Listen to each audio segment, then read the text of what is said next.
Vamos a ver estas 3 semanas, porque hoy, la semana 13, la semana 14, vamos a ver muro de corte de placas. Bueno, ahorita hablamos de eso. La semana 15, dependiendo de cómo van sus evaluaciones, su trabajo, ¿no? Veremos qué se hace, porque en general el sílabo ya lo hemos completado. Falta un tema por ahí. Semana 15, que la semana 15 podríamos pensar. Pero la semana 15 podría ser incluso repaso, ¿no? Pero bueno, les podría enviar algunas preguntas que ustedes tratan de resolver, ¿no? Preparándonos para el final. ¿Ya? Bien. Entonces, ya. Empezamos este tema de muros de corte. Ya hemos estado viendo algunos tipos de muros, ¿no? Como son los muros de sótano. Los muros de sótano son básicamente muros que están sometidos a cargas transversales hacia el plano, ¿no? De igual forma los muros de contención, esto ya hemos estado viendo, ¿no? ¿Okay? Hay otros muros que están sometidos a otros estados de carga. Aquí están varios estados de carga, de hecho. Podrían ser solo carga axial o carga axial con flexión, ¿no? Ya sea transversal o flexión no perpendicular, no, normal al eje principal del muro, ¿no? Aquí hay un esquema, una imagen que he encontrado por ahí, ¿no? Donde están algunos muritos de los que hemos estado hablando. Aquí estaría el muro de sótano, que ya hemos hablado de este muro. Tenemos estos muros portantes, ¿no? Bueno, está con este término low building. Pero también podríamos tener estos muros no portantes, que son muros de partición en general, ¿no? Para distribuir ambientes y eso, ¿no? Nosotros nos vamos a preocupar en estas semanas de estos muros portantes, por así decirlo, ¿no? Que reciben tanto carga axial como carga lateral, ¿no? Absorben carga lateral. ¿Está bien? Entonces, eso es lo que vamos a estar viendo estas semanas. Veamos un poco de estos espesores mínimos y hablemos un poco de este otro tipo de muro que también está en la normativa, que está asociado a este sistema de ductilidad limitada, ¿no? Podríamos trabajar con estos espesores mínimos, que es una tabla que se extrajo de la CIL 2318, dependiendo del tipo de muro, ya sea de carga o no portante y demás, pues aquí podríamos manejar estos espesores mínimos, ¿no? En la norma peruana es un poco diferente porque solo trabaja con una relación de 1/25 de altura libre con valores iguales o superiores a 15 centímetros, ¿ok? Este sería un muro de corte, pues, o los muros que vamos a estar viendo, ¿no? Hay otro sistema estructural que no sé si les han hablado alguna vez, ¿no? Es este tema de los muros de ductilidad limitada, que también es un sistema de muros en los que incluso se admite un espesor más pequeño, 10 centímetros de espesor. ¿Ok? Hablemos un poco de esto como para ir entendiendo los temas, ¿no? Tengo dos tipos de muros. Tengo un primer tipo de muro que será pues así, ¿no? Aquí tengo una longitud bastante amplia y aquí estamos trabajando con un espesor pues mayor o igual a 15 centímetros, ¿no? Este sería pues tal vez un murito de corte, ¿no? Un muro de corte. Los muros de corte son, bueno, lo podríamos entender que son como columnas, ¿no? Más alargadas, en donde la distribución de acero pues seguirá esta forma pues justamente de columnas, ¿no? En dos mallas y bueno, ahora por hoy hablaremos de solo acero distribuido en toda la sección, ¿no? La diferencia con los muros de ductilidad limitada, bueno, también son muros, ¿no? Tendrán una longitud L bastante alta caso ya es mucho más pequeño, mayor o igual a 10 centímetros. De hecho, no es usual tener tanto espesor, ¿no? Yo creería que pues 10 centímetros o 12, ya no hay más, serían estos muros de ductilidad limitada, ¿no? La diferencia con el primer tipo de muro de corte es que los muros de ductilidad limitada tienen solo una malla de refuerzo. ¿Está bien? ¿Por qué se les conoce como muros de ductilidad limitada? ¿Y por qué no de ductilidad pues infinita? De hecho, el muro de corte no es un muro de ductilidad infinita, ¿no? Si no sería un muro de ductilidad, pues, en general mayor, ¿no? A estos otros tipos de muros. Hablemos un poco de esto de ductilidad.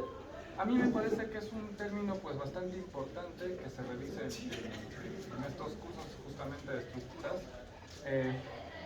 Hay diferentes tipos de ductilidad, ¿ok? La ductilidad de la que podríamos hablar ahorita es una ductilidad asociada a curvatura, ¿no? Curvatura. Entiéndase por curvatura, pues, cuando yo tengo, por ejemplo, una viga que está sometida a esfuerzos, ¿no?, de aflexión, la flexión que genera esfuerzos normales en la viga, ¿no? Y además deformaciones transversales también en la viga. Aplicando una hipótesis bastante famosa, que es la hipótesis de Navier, cuando esta viga está sometida, por ejemplo, un momento de esta forma, un momento flexural de esa forma,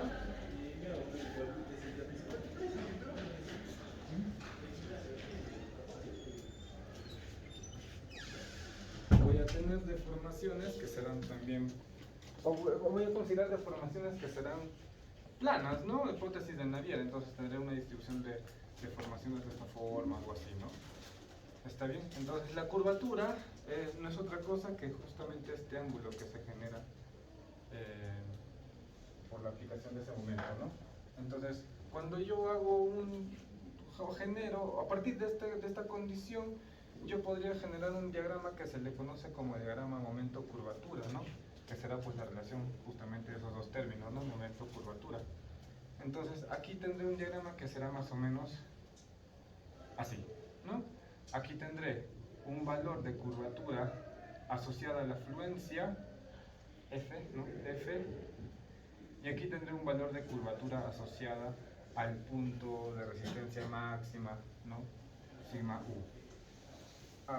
Sí hay más puntos a partir de este valor de curvatura U, pero ya son puntos asociados a la degradación de rigidez y resistencia, ¿no? Entonces, curvatura no es otra cosa que la relación, en este caso curvatura por ductilidad, ¿ok? Curvatura por ductilidad no es otra cosa que la relación entre la curvatura última versus la curvatura de fluencia. Es un valor o parámetro que me indica cuál será la capacidad de deformación de mi elemento estructural. Para muros de ductilidad limitada, esta sería su diagramita, ¿no? Se supone que esta curvatura pues no tendrá valores tan altos, ¿no? Ductilidad limitada pues estará rondando valores de ductilidad por curvatura, en este caso, entre 3 y 4, por ahí, pues, ¿no? ¿Está bien? Mientras que si yo comparo este diagramita momento-curvatura con un muro de corte, pues el muro de corte tranquilamente tendrá un diagrama así, tranquilamente, ¿no? Donde la curvatura pues es muchísimo mayor. ¿Está bien? Entonces esto sería pues un muro de corte. No sé si ustedes les han enseñado estos temas de momento-curvatura, en concreto Armado 1, yo sí cuando dicto ese curso lo enseño, porque según yo, no tengo por qué ser también todopoderoso, pero según yo creo que es uno de los temas más importantes que se deberían de ver en la carrera. Cuando uno entiende esto de la curvatura, de la capacidad de deformación, de los rangos de comportamiento elástico y luego plástico, estás bastante bien encaminado, ¿no? Si es que obviamente te quieres dedicar a este mundo de las estructuras, a comprender todos los temas de análisis no lineales. ¿Ok? que serían los métodos rigurosos, que bueno, es como una especie de bendición entenderlos, ¿no? ¿Está bien? Entonces, pero si entiendes esto, pues estás en un camino bastante bueno para lograr entender todo este tema de análisis no lineal. Ok, bueno, esa sería la diferencia entre estos dos muritos que también está en esta presentación, ¿no? Nosotros hablaremos del primer tipo de muro, ¿no? De corte, que estaría con doble malla y eso, ¿no? Bien. Hablemos un poquito de estos diseños de muros, ¿no? De carga en este caso. Estos muros están sujetos a esfuerzos de compresión o también a esfuerzos de flexocompresión, ¿no? Compresión será pues cuando yo tengo un muro tal que la carga axial esté justamente en el centroide de la sección, pues, ¿no? Y me genere solo esfuerzos de compresión, ¿no? ¿Se acuerdan el primer ejercicio que habíamos hecho en la semana 1? ¿No? En donde tenía una columnita sometida a una carga P céntrica, el esfuerzo es igual a P entre A. El esfuerzo solo es compresión pura y absoluta en toda la sección, ¿no? Mientras que cuando yo tengo esfuerzos de flexocompresión, significa la interacción de ambas componentes. Voy a adelantarme una PPT. Flexocompresión básicamente sería esto, ¿no? Yo tengo una carga P excéntrica, ¿no? Esta excentricidad genera un momento, ¿no? Además de la condición de compresión a la que está sometido este elemento, aparecerá una condición de flexión, ¿no? De flexión. ¿Está bien? Esa es la diferencia entre ambos casos. Bien, de esto estaremos hablando también todas las 3 semanas. Cuando tenemos estos casos de flexocompresión, deberíamos de diseñar estos muros pues, con el capítulo de flexocompresión. Y ustedes saben hacer eso, ¿no? Las columnas, o bajo qué estado de esfuerzo se diseñan las columnas. Bajo estado de flexocompresión, ¿no? Ustedes saben hacer eso. No te voy a mencionar una cuando yo tengo una columna, no sea cual sea la condición de la columna, ¿no? Yo lo que necesito es primero comparar u obtener puntos de combinación de carga, que serán mis puntos de combinación última, ¿no?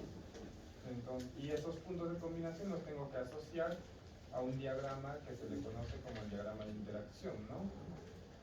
Entonces, el diagrama de interacción está asociado a la cantidad de refuerzo que yo le pongo aquí a mi columnita, ¿no?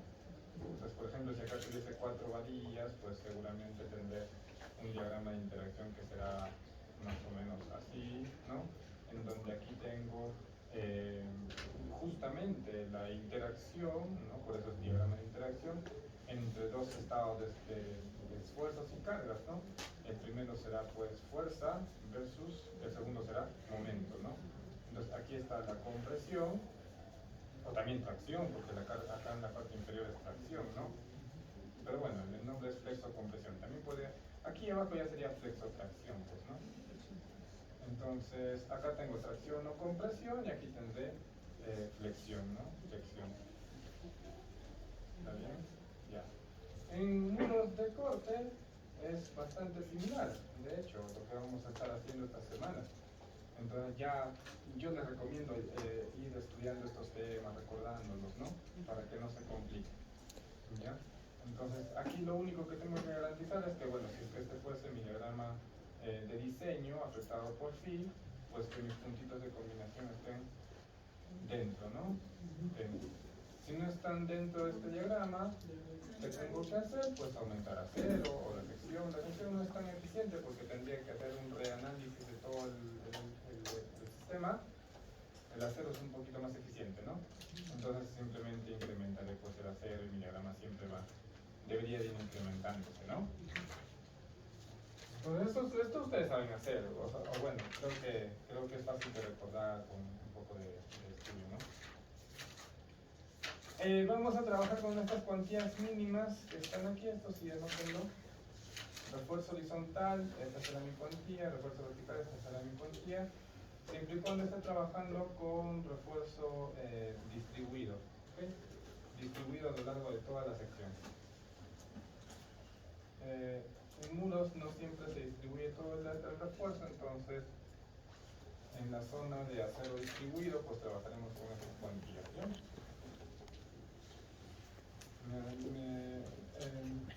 Yo le estoy llamando muros de corte desde ahora, o muros de carga sería eso, ¿no? Pero de corte es lo que vamos a estar hablando en un momento. En el Perú se les conoce también como placas, ¿no? Placas sería como que su apodo, pues, su apodo es, ¿ya? Su nombre real es muro de corte, ¿ok? Muro de corte. Placas es su apodo. Si ustedes quieren buscar más información con respecto a estos muros de corte, que es de lo que vamos a estar hablando en un momento, pueden ingresar a cualquier normativa o guía de diseño en concreto armado y buscarlos como shear wall. ¿Ok? Shear wall sería su nombre en inglés, ¿no? Mucho cuidado con la traducción literal de estos términos muros de corte. Alguna vez he visto que lo llamaron así, cut wall. Y cut, o sea, cut es cortar, sí, pues, pero esto no está bien, ¿no? Cut no está bien. Mucho cuidado cuando hagan la traducción de sus términos técnicos de español a inglés. Y al revés también, ¿no? ¿Está bien? ¿Está bien? Por ejemplo, no sé si quieren definir un ejemplo de cómo de un término más. Por ejemplo, nosotros tenemos la norma técnica E030, ¿cierto? En inglés, pues si esto lo llevan a un traductor, les va a traducir como technical. No sé si lo pueden traducir. A ver, ponemos así como que en vivo, a ver cómo me traduce ya. Como que hemos puesto norma técnica E030, ¿no? Mira, me sale técnica de estándar E030, ¿no? No hay ningún... ya. Bueno, pero está acá, me pasa acá. No hay ningún voy a tener que copiar. Estándar con D, sí, E030. Yo creería que no hay ningún artículo en el mundo que utilice este término, técnica de estándar, ¿no? Y si lo usan es por desconocimiento absoluto, ¿no? Entonces, ¿por qué? Pues es porque justamente lo que les estoy comentando, ¿no? Hacen la traducción, no sé, literal de cada término y lo empiezan a utilizar, ¿no? Entonces, no sé si, a ver, intentemos poner muro de corte. Putting wall, ¿no? Cualquier cosa, ¿no? Cualquier cosa, ¿no? Cualquier cosa, ¿ya? Entonces, por ejemplo, cuando ustedes quieran hacer algo o traducir norma técnica, lo que tienen que hacer es utilizar regulations, ¿está bien? O Peruvian regulations, o seismic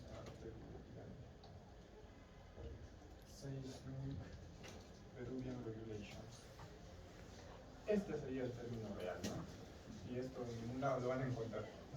Pero bueno, la finalidad de esto es que tengan mucho cuidado con traducciones literales, absolutas o con estas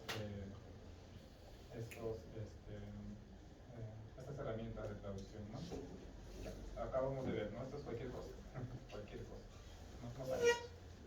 Bien, bueno, esa era la única finalidad de esta presentación, de esta idea. Observemos que aquí tenemos mayor cuantía horizontal, pero es por algo que se ha ido observando pues, a lo largo del tiempo con respecto a este tema de fisuración de los muros, ¿no? El concreto se fisura, no hay forma de evitar eso, se va a fisurar. Entonces la forma de fisuración típica en estos muros es en la dirección vertical.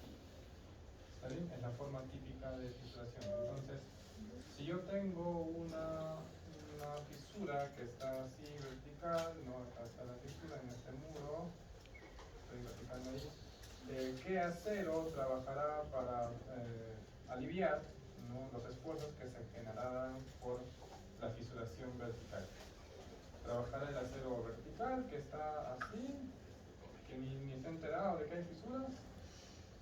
o trabajará el acero horizontal?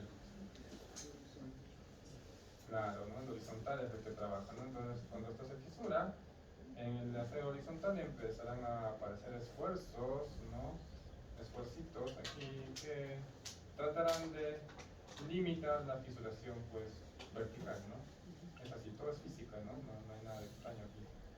Entonces necesitamos, pues, mayor cantidad de acero horizontal, ¿ok? Mayor cantidad de acero horizontal, ¿ok? Ya.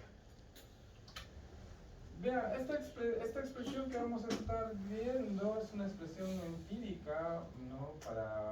Que se utiliza para verificar si la capacidad o la sección que estamos utilizando asociada a este término AG es lo suficientemente capaz de soportar por lo menos la carga axial P, ¿no? Es una expresión bastante sencilla, que bueno, podríamos utilizar, como les digo, para tener una evaluación previa o preliminar del comportamiento del muro, ¿ok? Esta expresión está asociada a estos términos L y H. No vayamos a pensar de que L es la longitud, sino de que más bien es al revés. Mucho cuidado con esos términos. L es la altura del muro. Acá voy a ir a la siguiente PPT, o la distancia vertical entre apoyos, que es básicamente la altura, ¿no? Y H sería pues la longitud del muro en planta. Entonces, esta relación está asociada a esta otra relación de la altura entre la longitud. A esta relación de la parte interna se le conoce como esbeltez. ¿Okay? Como esbeltez. La esbeltez, que es una relación pues bastante sencilla de obtener, altura entre longitud, me indica rápidamente cuál será la forma de comportamiento de mi muro y cuál será la mejor alternativa de diseño del mismo. Si la esbeltez es muy baja, significaría de que el muro es pues también bastante bajo, ¿no? Platito, no sé, pequeño, en altura, ¿no? Pero si la esbeltez es muy alta, significaría que la altura es muy mayor, mucho mayor en relación a la longitud. ¿Está bien? Entonces ahí estaré en un caso de un muro que lo podría idealizar como una viga en voladizo, ¿no? Que es lo que hemos hecho, por ejemplo, con los contrafuertes, ¿no? Una viga en voladizo. La altura, 7 metros, imagínense el ejemplo que hemos visto, 7 metros con respecto a 2, 2,5, es una relación mucho mayor a 1 o a 2 incluso. Esa sería pues una viga esbelta, ¿no? Igual en muros, ¿ok? Aquí aparece un coeficiente K, un factor de longitud efectiva que dependerá de las restricciones que tendrá el muro que yo estoy verificando. Miren, K igual a 0,8 me dice cuando el muro está restringido contra la rotación en uno o ambos extremos. Y yo me pongo a pensar y digo, ¿qué es esto de restricción a la rotación? Es básicamente de que el muro no va a girar, ¿no? No gira. Si está restringido a la rotación, pues no gira. ¿Qué condición de apoyo me genera que justamente no gire? Empotrado, ¿no? Ya está. Empotrado. Porque se supone de que cuando el muro está empotrado, tanto en la parte superior e inferior, o solo en la parte inferior, o solo superior, no sé, el giro pues es igual a 0. ¿Está bien? Si yo no garantizo eso, si no hay o sea, si yo pienso también, ¿no? De que el muro sí va a girar porque hay continuidad de acero, hay algún tema, no sé, pues K es 1. Y si estoy en el caso de que el muro pues no tiene ningún tipo de ariostramiento, imagínense, no es el caso, pero imagínense ariostramiento como un muro de albañilería, ¿no? En el que está ariostrado vertical y horizontalmente. Igual en estos muros, ¿no? Si es que no tiene ningún tipo de adiestramiento, es un muro libre, pues K es igual a 2. AG es el área bruta, o total, total, ok, es el área total del muro. Y F'C, pues bueno, ya creería que todos saben que es F'C. Aunque a veces, esa es una pregunta que no me acuerdo en qué curso hice. ¿Cuál es la diferencia entre Fc y F'C? Buena pregunta.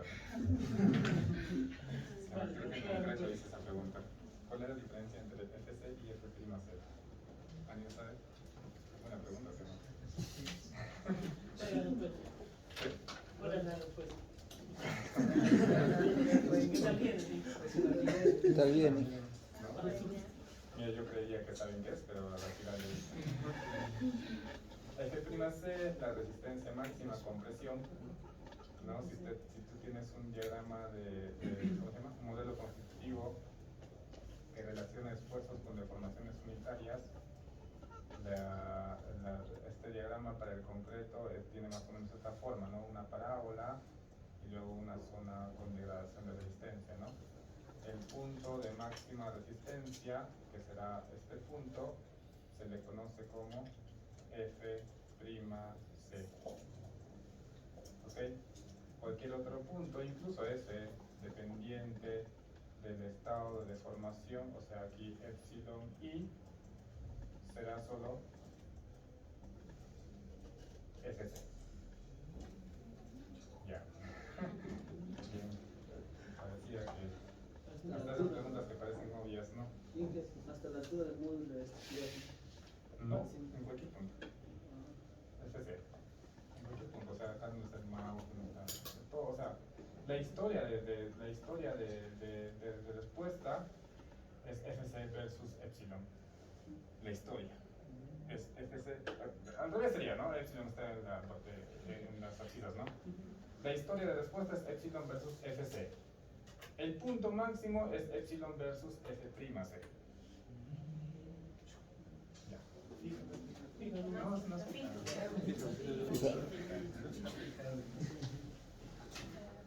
Bien. Esta expresión es una expresión empírica, ¿no? La vamos a utilizar pues solo para verificar para tener una idea del comportamiento del mundo, para nada más, ¿ok? Acá está, ¿no? En las últimas líneas. Nuestra expresión está, sirve pues para el control de efectos de la carga vertical, ¿no? Y bueno, para tener una idea también del tema de las certezas. No hay más, ¿ok? No hay más. Bien. Ingresemos ahora sí al otro caso que será de mayor interés, que es el caso de muros de corte. Más que ya está todo este texto que ustedes lo van a revisar, les explico en esta imagen. Ya. Igual es una imagen que encontré por ahí. Tengo esta pequeña estructura de 3 niveles, ¿no? En donde que está sometida a una carga de sismo o una carga que se puede realizar de forma lateral producto de la generación de sismo, ¿no? Que es justamente esta carga. Y aquí tengo un muro de corte, ¿no? Se le denomina muro de corte porque será responsable de absorber la mayor cantidad de fuerzas cortantes que actúan a nivel de edificio. ¿Ok? Entonces aquí estará U, ¿no? Entonces por eso se le llama muro de corte, ¿ok? Muro de corte. Vale la pena hacer un pequeño ejemplo de la capacidad de absorción de corte, de un muro versus, por ejemplo, una columna. Y es bien simple, ¿eh? Esto no es que nada de otro mundo, ¿no? Comparemos la resistencia, la capacidad de absorción de dos columnas, de una columna y un muro, por ejemplo. Imaginemos que tenemos una columna de 0,5 por 0,5 y comparemos su resistencia pues con un muro, ¿no? Bastante bajito si desean, de 0.20, ¿ya? Y no tan alargado, tal vez de 1,50. ¿Está bien? Entonces, un indicador rápido, muy rápido de saber qué tan resistente es un muro, pues es un parámetro, está asociado a un parámetro que lo denominamos inercia, ¿no? La inercia de la columna es pues 0,5 por 0,5 al cubo entre 12, y la inercia del muro será pues 0,2 por 1,5 al cubo entre 12. Aquí voy a tener dos valores, ¿no? Ya, ¿cuánto es el primer valor ahora?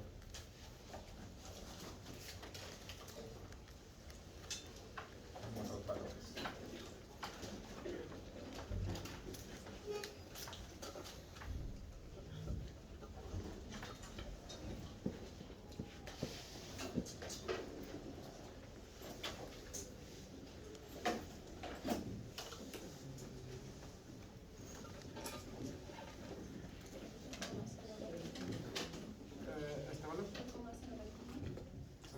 0,21.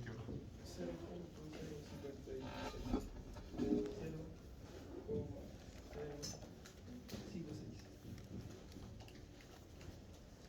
Sí, ¿está bien?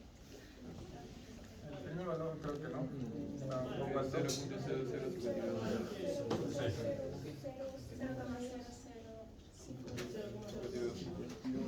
Ya, ahora sí, ¿no?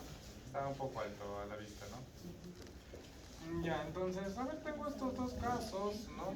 Tengo estos dos casos. Imaginemos que estos dos elementos son parte de un pórtico bien sencillo, ¿no? Tipo corte incluso, ya, tipo corte. Entonces, listo. Yo puedo hacer una evaluación muy directa y rápida de cuánta cortante va a absorber cada muro con únicamente este valor de inercia, ¿no?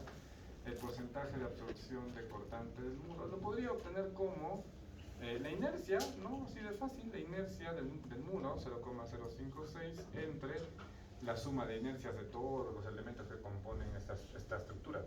Es una estructura de dos elementos, entonces será solo la suma de inercias entre la columna más la inercia del muro, ¿no? ¿Y cuánto de porcentaje absorberá la columna? Cortante de columna, pues la inercia de la columna, 0,0052, con respecto a la suma de inercias, ¿no? Ya está. El primer valor, ¿cuánto sale?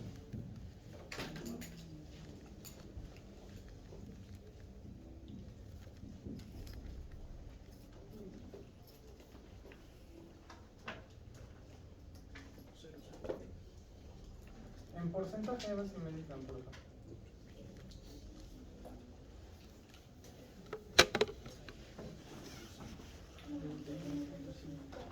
91.5, ¿no? Mientras que la columna ya será la diferencia, ¿no?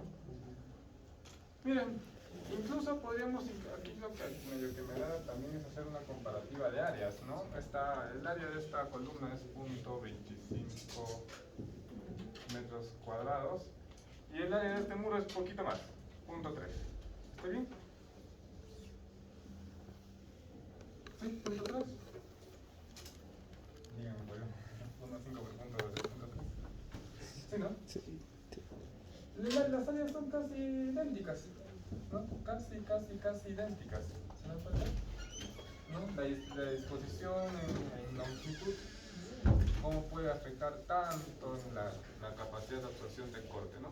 Por el único hecho de haberlo alargado, ¿no? Girado, absorbe el 91% de la cortante.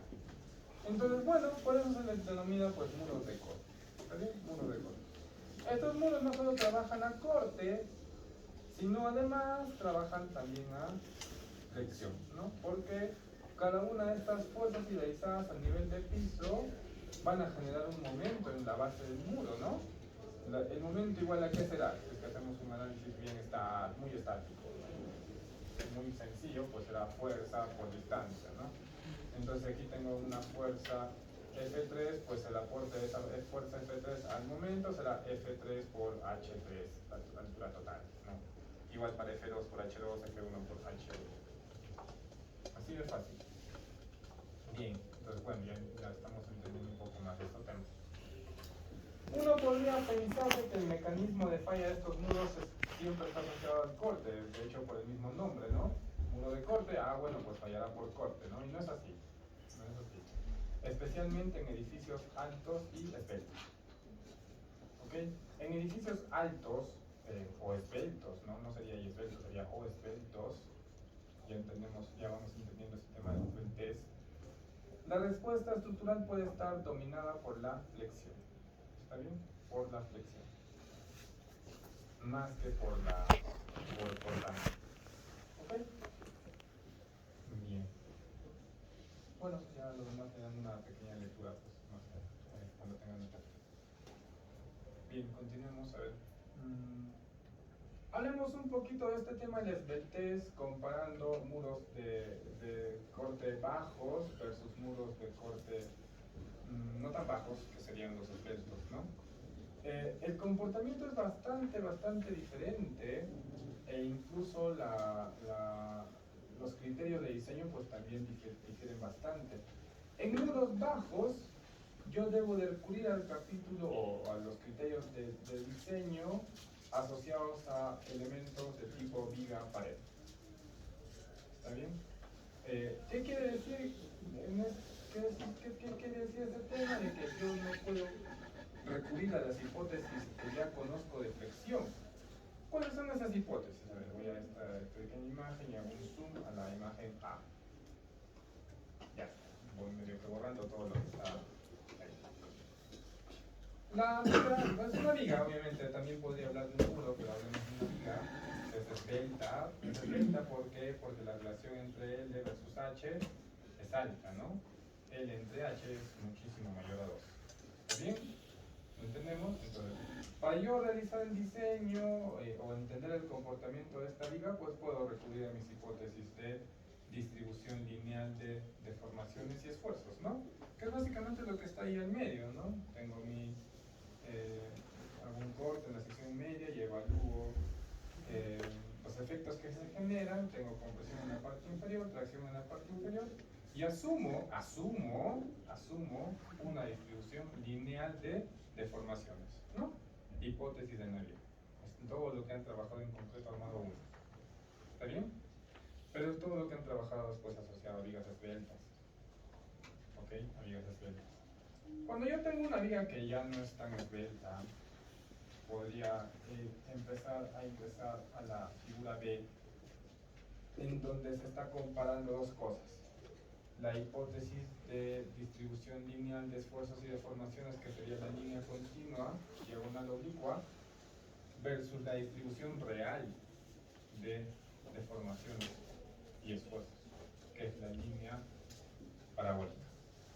Entonces empiezan a haber diferencias, ¿no? Ya hay todavía no es gran diferencia, pero voy a resaltar aquí esto.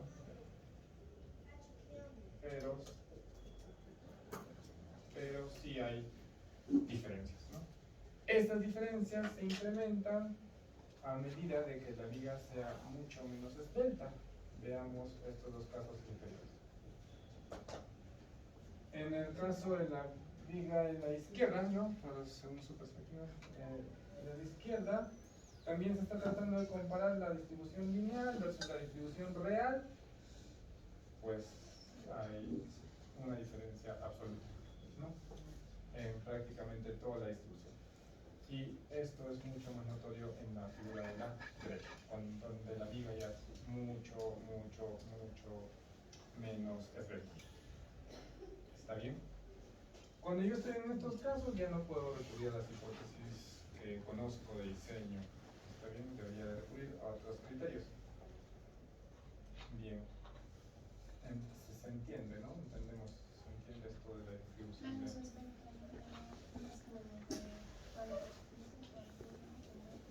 Por ejemplo, ahorita vamos a ver ejemplos, ¿no? Voy a darle un poco, por ejemplo, esto, ¿no?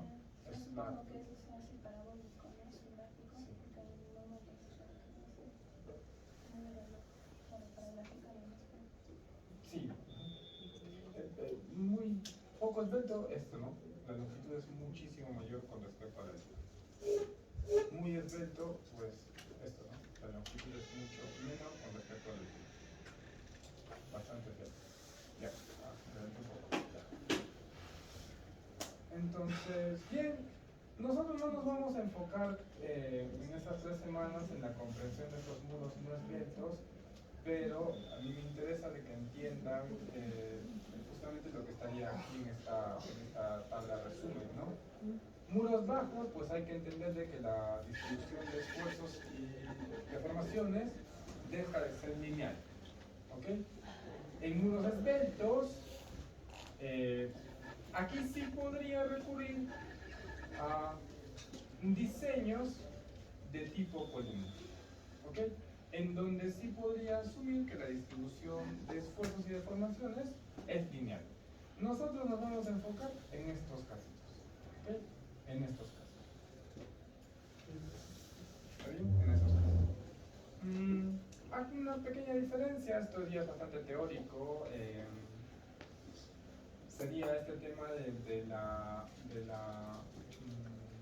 del análisis de de la capacidad de transmitir esfuerzos de muros bajos versus muros esbeltos, ¿no? La gran diferencia entre estos muros está en los esfuerzos que se generan cuando yo considero estos puntales desde la parte superior hasta la parte de la cimentación, ¿no? Entonces aquí noten que tengo puntales desde la parte superior hasta la parte inferior, ¿no? Aquí también y aquí también.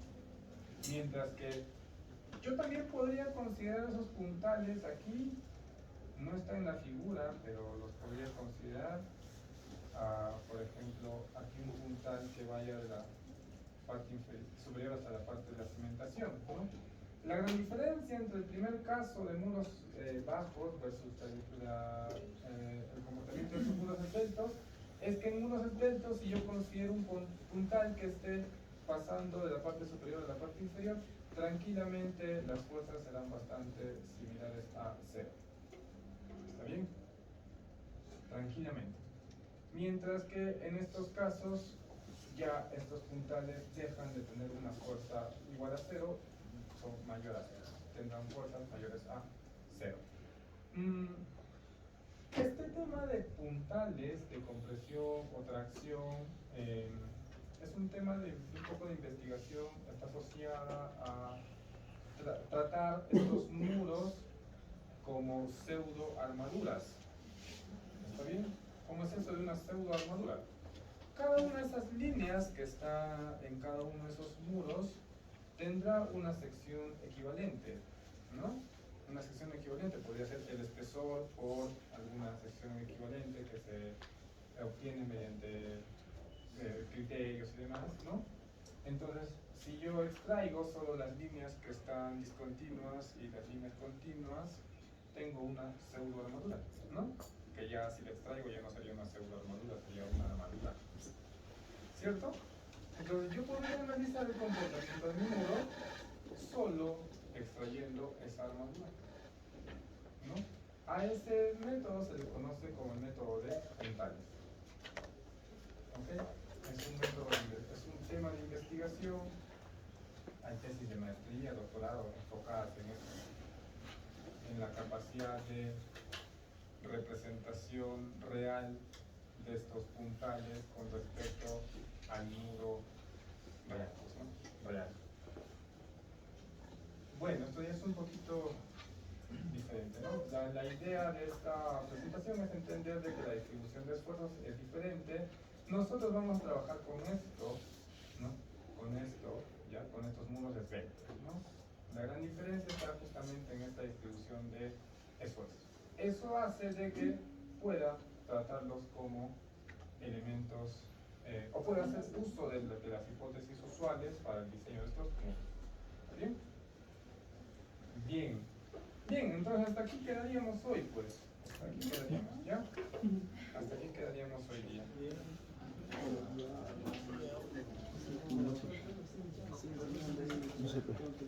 La siguiente semana ya empezamos a diseñar nuevos diseños y recién el viernes. Pero, aquí ni se aburran porque el tema de placas es bastante teórico. Bastante teórico, ¿ya? ¿Por qué? Porque pues hay que entender esto, ¿no? Dejo esta imagen aquí. Hay que entender esto para entender de forma más rápida el proceso de diseño. ¿Está bien? Si entendemos todo este tema de distribución de esfuerzos, por qué se genera constante, por qué hay momento y todo eso, el proceso de diseño es bien directo. Bien. Ya. Bien chicos, entonces como les he comentado al inicio de la clase, pues quienes gusten revisar sus trabajos, revisamos. Ayer se han quedado más o menos 1 hora y media, me he quedado revisando trabajos, espero que sea así también. Antes de tomar listo, ¿ya? Y como les comenté a los que han estado al inicio, ayer he corregido como 4 trabajos que estaban pues como un poco mal, ¿no? Un poco mal, ¿ya? Ya, pues les puedo ayudar a ustedes también. 20.